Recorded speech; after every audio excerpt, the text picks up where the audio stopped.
Uz podršku nacista, kvislinška vlada u Srbiji sistematski je sprovodila politiku Vermahta u rješavanju takozvanog jevrejskog pitanja. Već tokom 1942. srpske vlasti su saopštile da je to pitanje rešeno, čime je Srbija postala prva zemlja u Evropi koja se politikom likvidacija i deportacija oslobodila Jevreja.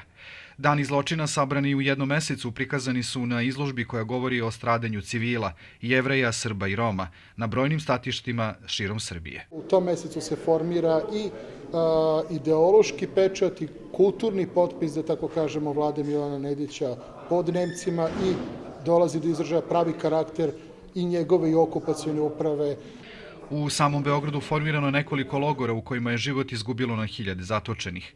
Po prvi put u Srbiji su korišćene najsurovije metode likvidacije.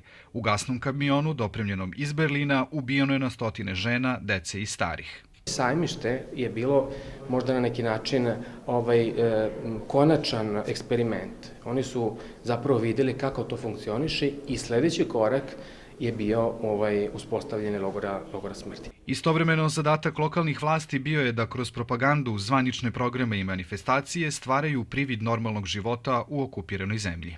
Ali naravno tu postoji jedan sloj ljudi koji bi se mogli, nazvati talogom ljudskim, koji je dočekao tu vanrednu situaciju da sam dođe do tu moći, do ličnih koristi. Izložba ima formu dnevnika kroz 31 dan oktobra 1941. koji predstavlja ključni period za Holokaust. U muzeju 21. oktobar izložba je otvorena do sredine narednog meseca.